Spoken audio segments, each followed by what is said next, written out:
Hello दोस्तों, नमस्कार। SMKC channel में मैं आप सभी लोगों का दिल से बहुत बहुत स्वागत करता हूं। दोस्तों, इस वीडियो में हम लोग बात करने वाले एक कंपनी के बारे में। यस दोस्तों, इस कंपनी के बारे में कुछ पैरामीटर्स ऐसे सामने आ रहे हैं जिसको पकड़ के रिटेल निवेशक यहाँ पे मुझे बार बार सवाल पूछ रहे हैं, क्या इस कंपनी में हम लोगों ने निवेश करना चाहिए। पैरामीटर अगर देखा जाए, सिर्फ वही पैरामीटर्स, तो यहाँ पे हम लोग ज़रूर कह सकते हैं कि यस, अच्छा खासा ज़रूर देखने को मिल रहा है। बट मैंने आप लोगों को ऑलरेडी बहुत सारी चीज़ें सिखा के रखी है कि एक दो चीज़ें देखकर हम लोगों ने सारी चीज़ों का क्या डिसीजन नहीं लेना चाहिए। एक दो अच्छी चीज़ें आ गई, बट हम लोग जो नॉर्मली रूल्स हमारे जो फॉलो करते हैं उनको भी फॉलो करना ज़रूरी होता है।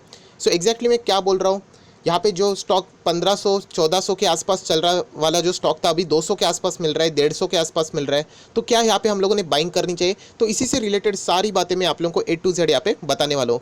फाइनल डिसीजन हमेशा आप ही का रहेगा। मुझे क्या लगता है वो मैं आपके सामने रखूंगा, कैसे चीज़ों को देखा जाता है। उसके बाद आप अपना डिसीजन लेने के लिए यहाँ पे फ्री जरूर रहोगे। तो चलिए दोस्तों, फटाफट इस वीडियो को स्टार्ट करते हैं। बट उससे पहले जरूर कहना चाहूँगा, एसएमकेसी चैनल में फर्स्ट टाइम विजिट किया है तो जरूर सब्सक्राइब कर लेना, साथ में बेल आइकन को भी प्रेस कर लेना। सो ऐसी इंटरेस्टिंग वीडियो आप लोगों को देखने के लिए मिल जाएंगे। दोस्तों, आप सभी लोगों को पता है कल है सैटरडे का दिन, एंड सैटरडे के दिन हमेशा 10:30 बजे मैं इस चैनल के ऊपर एक कुछ ना कुछ आप लोगों को सिखाने की कोशिश करता हूँ। सो स्टॉक मार्केट क्लासेस, इस चैनल को ज़रूर फॉलो करके रख लेना, सब्सक्राइब भी कर लेना। लिंक नीचे डिस्क्रिप्शन बॉक्स में, ऊपर आई बटन पे, दोनों जगह पे मिलेगी। कल ज़बरदस्त एक वीडियो आने वाला है। और आप सभी लोगों को पता है कल 5 सितंबर है। 5 सितंबर मतलब टीचर्स डे भी होता है। सो यहाँ पे हम लोग ज़रूर कुछ सीखने की कोशिश करेंगे कि यहाँ पे जो स्टॉक मार्केट के सबसे बड़े टीचर्स है, मतलब अगर हम लोग बात करें यहाँ पे स्टॉक मार्केट के गुरु वॉरेन बफेट जी, तो उनके कुछ 10 बड़े नियम है दोस्तों, जो कि मैं खुद पर्सनली फॉलो करता हूँ। आप लोग बार बार पूछते हो ना कि कैसे आप लोग करते हो, मैं किसी से नहीं, बस वॉरेन बफेट जी ने जो चीज़ें बताई है उन्हीं को मैं फॉलो करता हूँ। कुछ ऐसी कोट्स है दोस्तों जो कि आप लोगों को पता होने ही चाहिए, एंड उसका एग्जैक्टली इम्प्लीमेंटेशन कैसे करते हैं वो भी मैं आप लोगों को बताने वाला हूँ। सो ज़रूर दोस्तों इस वीडियो को देख लेना। आपके फाइनेंशियली जो प्लान्स रहते हैं उसमें डेफिनेटली फ़र्क पड़ने ही वाला है। सो कल सुबह 10:30 बजे इस वीडियो को बिल्कुल मिस मत करना। चैनल को भी आप चाहो तो सब्सक्राइब करके रख सकते हो। सो दोस्तों, आप सभी लोगों को पता है हम लोग किसी भी स्टॉक के ऊपर सिर्फ नाम के ऊपर काम नहीं करते, उस कंपनी की जड़ तक हम लोगों को पहुंचना पड़ता है। एंड इसीलिए मेरा सिखाने का तरीका थोड़ा सा हटके होता है। मैं हमेशा पहले कंपनी के फंडामेंटल्स की बात करता हूँ। अगर हम लोग बात करें इंडस्ट्री की, तो ये हाउसिंग फाइनेंस से रिलेटेड कंपनी है। मार्केट कैप की बात करें दोस्तों, तो ये मिड कैप की कंपनी। मैं आप लोगों को बताना चाहूँगा कि ये कंपनी पहले लार्ज कैप हुआ करती थी। मतलब ये कितना बड़ा ड्रॉबैक है कि एक लार्ज कैप कंपनी अभी गिरकर मिड कैप बन चुकी है। सो डेफिनेटली आप लोगों ने सबसे पहले ये पॉइंट को ट्रिगर करना चाहिए। मतलब मार्केट कैपिटलाइजेशन गिरता है, मतलब नंबर ऑफ शेयर्स तो कांस्टेंट रहते हैं, राइट। तो शेयर प्राइस में ज़बरदस्त गिरावट हुई है। जैसे मैंने कहा कि 1400-1500 के आसपास चलने वाला स्टॉक अगर आप लोगों को 150-200 में मिल रहा है, मतलब कुछ तो गड़बड़ हो सकती है। इतना तो आप लोगों का प्राइमा फेसी आपके दिमाग में इतना तो आना चाहिए। ज़रूरी नहीं है कि कंपनी में गड़बड़, शायद से सेक्टर में कुछ हो सके। तो इसीलिए कहा मैंने A to Z सारी पॉइंट्स मैं आपको बताऊंगा, उसके बाद आप लोगों को मेरा डिसीजन भी बता दूंगा। इंडस्ट्री का पी देख लेना, 21-22 पे चल रहा है। इस कंपनी का पी मात्र 5 टाइम, मतलब 5.11 टाइम्स चल रहा है। इतना सस्ता देखने को मिल रहा है, क्या खरीद ले? ऐसे अगर हम लोग सिर्फ पैरामीटर्स को फॉलो करना चाहेंगे तो हम लोग फंस सकते हैं। इसीलिए मैंने कहा कि ये जो पैरामीटर्स आप लोग पूछ रहे हैं कि देखिए इंडस्ट्री का P22 है, इसका 5 है, तो हम लोग इसको एक हरा सिग्नल यहाँ पे दे सकते हैं, ज़रूर दे सकते हैं। ये देखने के लिए बहुत अच्छा है। बट क्या वाकई में अगर कोई हम लोगों को आईफोन 11 प्रो, आप सभी लोगों को पता है लगभग 1,20,000 के आसपास आता है, कोई अगर आपको 12,000 में देगा, आप एक बार नहीं, आप 100 बार सोचोगे कि 1,20,000 की चीज़ कोई 12,000 पे बेच रहा है मुझे, कुछ तो गड़बड़ हो सकती है। तो वही लॉजिक यहाँ पे भी इस्तेमाल कीजिए, तो आप लोगों को समझ में आएगा। शायद से बैटरी ख़राब हो सकती है, राइट, चोरी का भी हो सकता है। मोबाइल फ़ोन की मैं बात कर रहा हूँ, वो कॉमन सेंस आपका यहाँ पे भी लगना चाहिए। सो अगर मैं बात करूँ सिर्फ पीई रेशो देख के ऐसा डिसीजन नहीं लिया जा सकता। कंपनी का डिविडेंड यील्ड देख लेना, 6.5%। ये भी मैंने आपको सिखाया है कि किसी भी कंपनी का शेयर प्राइस जितना गिरेगा उतना उसका डिविडेंड यील्ड बढ़ते जाता है, क्योंकि फॉर्मूला ही वैसा है, right. Dividend divide by market price पर शेयर, आप ऐसे भी बोल सकते हो। तो मार्केट प्राइस पर शेयर जितना नीचे नीचे जाएगा, डिनोमिनेटर जितना कम होगा, ऑटोमेटिकली आपका परसेंटेज बढ़ जाएगा। आज 200 पे चल रही है स्टॉक, कल 20 रुपये पे चलेगा, तो यही डिविडेंड यील्ड शायद से आप लोगों को 20, 25, 30% तक देखने को मिलेगा। सो इतना ही देख के नहीं जाना होता है दोस्तों, वरना आप फंसोगे। सो ये सबसे पहली चीज़ है जिसके ऊपर आप लोगों का कंट्रोल रहना चाहिए।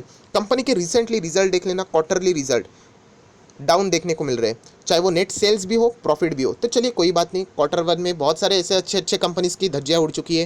हाउसिंग फाइनेंस में बाकी भी कंपनीज़ की धज्जियाँ उड़ चुकी है। तो ये पॉइंट्स को चाहिए तो हम लोग थोड़ा सा साइडवेज कर लेते हैं। कंपनी के रिटर्न्स देख लेना दोस्तों। कंपनी को अभी तक 10 साल भी कंप्लीट नहीं हुए हैं, एंड उसके बावजूद अगर हम लोग ये रिटर्न देख के ही आधे लोगों का मूड ख़राब होगा, तो प्रॉब्लम यही आती है कि हम लोग सिर्फ टेम्पररी कुछ चीज़ें देखते एंड उसमें क्या हो जाता है, अट्रैक्ट कर लेते खुद को। तो ये चीज़ों को भी देखना इंपॉर्टेंट होता है कि कंपनी कैसे जो लॉन्ग टर्म इन्वेस्टर है उनका वेल्थ डिस्ट्रॉय कर चुकी है। अभी ऐसा नहीं है कि कंपनी एक दिन में गिर गई, इससे पहले कंपनी ने बहुत बार सिग्नल दिए। मैंने खुद भी इस कंपनी के बारे में बीच में वीडियो बनाया था कि ऐसी न्यूज़ सामने आई थी, वो न्यूज़ भी मैं आपको दिखाऊंगा कि ऐसे कंपनी में रहना ये घातक साबित हो सकता है। तभी वो कंपनी बहुत हायर लेवल पे थी, सम अराउंड 800-900 के आसपास थी, तो आज आप देख सकते हो वो 200 के भी नीचे जा चुकी है। सो ये भी एक पॉइंट हम लोग को ज़रूर देखना चाहिए। और एक अगर हम लोग इंपॉर्टेंट बात देखें तो यहाँ पे बहुत सारे रिटेल निवेशक फंस रहे। मेजॉरिटी शेयर होल्डर फॉरेन निवेशक है। ज़रूरी नहीं है कि फॉरेन निवेशक ज़्यादा पैसा लगाते मतलब वो कंपनी बढ़िया है। येस बैंक में भी फॉरेन निवेशकों का ही पैसा ज़्यादा है, जी एंटरटेनमेंट में भी फॉरेन निवेशकों का ही लगभग पैसा ज़्यादा है। बट आज वो कंपनी कहाँ पे चल रही, नीचे चल रही, निफ्टी 50 से भी बाहर जा चुकी है। सो ऐसा ज़रूरी नहीं है दोस्तों कि फॉरेन निवेशक है मतलब सब कुछ है। अगर इतना आसान होता स्टॉक मार्केट तो एक हम लोग सॉफ्टवेयर ही बना लेते कि फॉरेन निवेशक एंटर कर रहे हैं, पी रेशो कम मिल रहा है, तो ऐसे ही जो आउटपुट आएगा उसी शेयर को खरीद लेंगे। तो ऐसा कभी भी नहीं होता है, ये आप लोगों को पता होना चाहिए। शेयर होल्डर के पास जितनी भी होल्डिंग है, कोई भी शेयर गिरवी नहीं है, अच्छी बात है। म्यूचुअल फंड के पास मात्र 0.17% के शेयर है। फॉरेन निवेशकों के पास आप देख सकते हो 38% से भी ज़्यादा, लगभग 38.66% के आसपास देखने को मिल रहे हैं। प्रमोटर विथ हाईएस्ट होल्डिंग की अगर हम लोग बात करें तो लगभग 20% के आसपास है। LIC की भी इसमें लगभग 10.5% से भी ज़्यादा की होल्डिंग है। सो ये और एक कॉन्फिडेंस बिल्ड करता है रिटेल निवेशकों के बीच में कि LIC भी निवेश कर रहे हैं, फॉरेन निवेशक भी कर रहे हैं, तो कंपनी ज़रूर अच्छी हो सकती है। वापस कहना चाहूँगा, ऐसा कोई ज़रूरी बात नहीं है, वो उनके इन्वेस्टमेंट प्लान है। LIC को भी कितने सारे लॉसेस होते हैं, तो वो लॉसेस होंगे, शायद से ये कंपनी में भी उनको लॉस होता होगा, तो ये भी देखना उतना इंपॉर्टेंट है। इंडिविजुअल इन्वेस्टर की बात करें तो 13% के आसपास देखने को मिल रहा है। अगर हम लोग चेंजेस की बात करें तो आप लोग यहाँ पे देख सकते हैं प्रमोटर ने अपनी हिस्सेदारी बढ़ा ली है 0.57% से, अच्छी बात है। बट जैसे मैंने कहा कि इसका अर्थ ये नहीं कि सब कुछ अच्छा हो गया। फॉरेन निवेशकों ने भी अपनी हिस्सेदारी बढ़ा ली है, बहुत अच्छी बात है। म्यूचुअल फंड ने हिस्सेदारी कम की है, इंश्योरेंस ने कोई चेंजेस नहीं किए, अदर DIs ने अपनी हिस्सेदारी बढ़ाई है, एंड नॉन इंस्टीट्यूशनल इन्वेस्टर ने भी अपनी हिस्सेदारी यहाँ पे क्या कर ली, कम कर ली है। सो सिर्फ इतने पैरामीटर्स देख के आप लोगों ने डिसाइड नहीं करने चाहिए, जो कि बहुत सारे लोगों ने उस शेयर का नाम लिखा था एंड नीचे पॉइंट्स लिखे थे। प्रमोटर ने हिस्सेदारी बढ़ा ली, फॉरेन निवेशक जो कि सबसे ज़्यादा होल्डिंग करते उन्होंने भी हिस्सेदारी बढ़ा दी। उसी के साथ साथ बात करें यहाँ पे PE रेशो की, तो यहाँ पे जो इंडस्ट्री का PE रेशो से कितना सस्ते वैल्यूएशन पे मिल रहा है, डिविडेंड यील्ड भी सॉलिड है, तो ये एक अच्छा पिक हो सकता है। कंपनी बहुत सस्ते में मिल रही है। सो दोस्तों ज़रूरी नहीं है, अभी मैं दिखाऊंगा कंपनी के बारे में और भी कुछ ऐसी चीज़ें जो कि आप लोगों को ज़रूर पता होनी चाहिए। सर दोस्तों, कंपनी का नाम आपके सामने मैंने ओपन किया है। जो लोग स्मार्ट है उनको यहाँ पे पता चल गया होगा मैं किस कंपनी की यहाँ पे बात कर रहे हैं। तो India bulls housing finance, yes दोस्तों, 193 रुपीज़ के आसपास ये वाली कंपनी है। बहुत सारे लोग सिर्फ नाम पहले में दिखा देता तो इधर से ही एग्जिट कर लेते। मेन मकसद ये है दोस्तों कि आपको पैरामीटर समझ में आने चाहिए। ऐसे कोई चेकलिस्ट नहीं है कि ये अगर हो गया तो ही वो कंपनी अच्छी है, या फिर ये नहीं हुआ तो वो बुरी है। आप लोगों को एक्स्ट्रा रिसर्च करने पड़ते हैं। जैसे कि मैंने आपको कहा कि यहाँ पे अगर हम लोग जाएंगे, कंपनी का अगर 5 साल का भी चार्ट पैटर्न अगर आप देखोगे तो आपको क्लियर कट देखने को मिलेगा कि कैसे ये कंपनी डाउन ट्रेंड में हम लोग को देखने को मिल रही है। कंसिस्टेंटली लो, लगभग 1500 के आसपास ये कंपनी चल रही थी, एग्जैक्ट क्रॉस तो नहीं किया था, बट वहीं से हम लोग को एक गिरावट देखने को मिल रही है।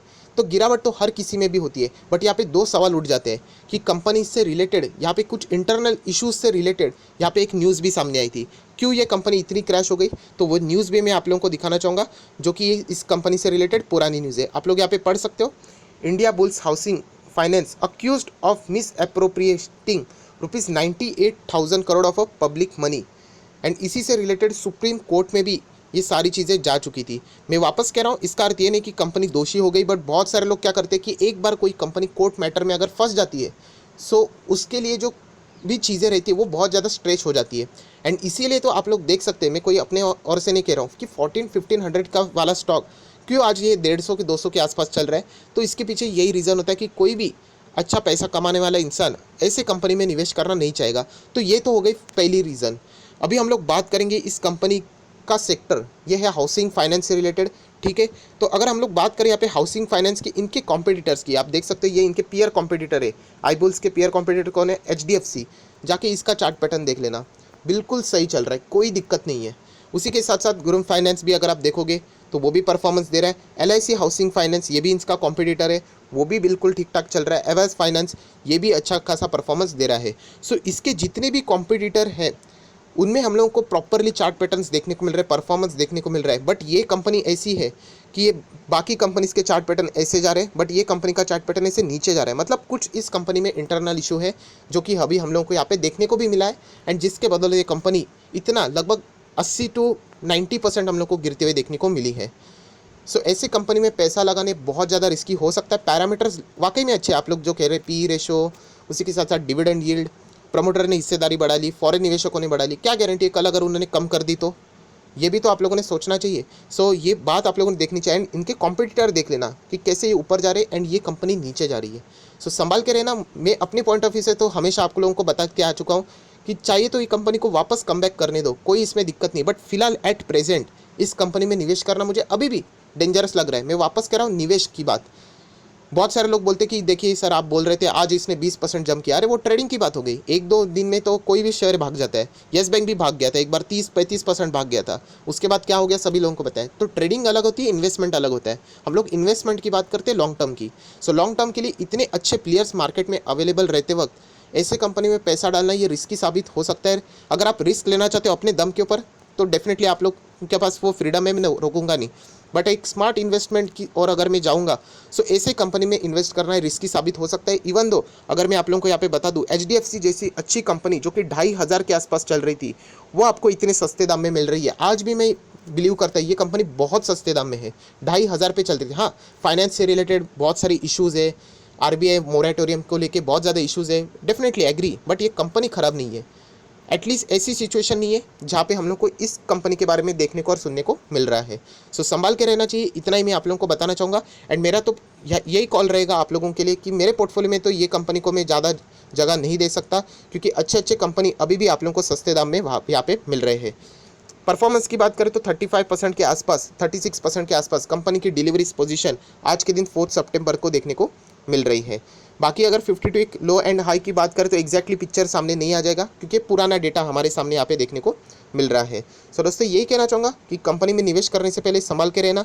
यहाँ पे ज़्यादा आप लोगों ने सिर्फ आधे पैरामीटर्स देख के खुश नहीं होना चाहिए। प्रमोटर की हिस्सेदारी भी देखोगे आप लोग यहाँ पे 23 से 24% के आसपास है। गिरवी कोई नहीं है, वो भी हम लोगों ने देख लिया।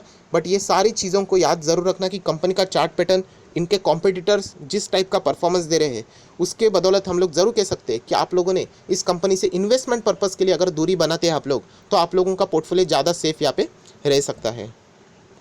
सो आई होप आशा करता हूँ दोस्तों आप लोगों को ये वीडियो अच्छा लगा होगा, तो ज़रूर इस वीडियो को लाइक कर देना, दोस्तों के साथ शेयर कर देना, तो उनको भी ये सारी बातें पता चल जाएगी। जैसे मैंने हमेशा आप लोगों को कहा है कि कोई भी चीज़ सामने आ जाती तो 7 पैरामीटर्स भी चेक कर लेना। अगर बहुत सारे लोग बोलते हैं सर ऑटो सेक्टर, तो आप बोलते हो अरे ऑटो सेक्टर पूरा डाउन है, वहाँ पे कोई इंडिविजुअल कंपनी ख़राब नहीं है, वो पूरा सेक्टर ही डाउन है। क्या NBFC सेक्टर पूरा डाउन है क्या? नहीं, इनके कॉम्पिटिटर अच्छा परफॉर्मेंस दे रहे हैं, तो ये कंपनी डाउन क्यों है? तो इसलिए मैं ये सारी चीज़ें आपको बता रहा था। सो फाइनल डिसीजन आप ही के ऊपर यहाँ पे मैं छोड़ रहा हूँ। So that's it, thank you very much दोस्तों, we will be meeting next video. तब तक के लिए बाय बाय।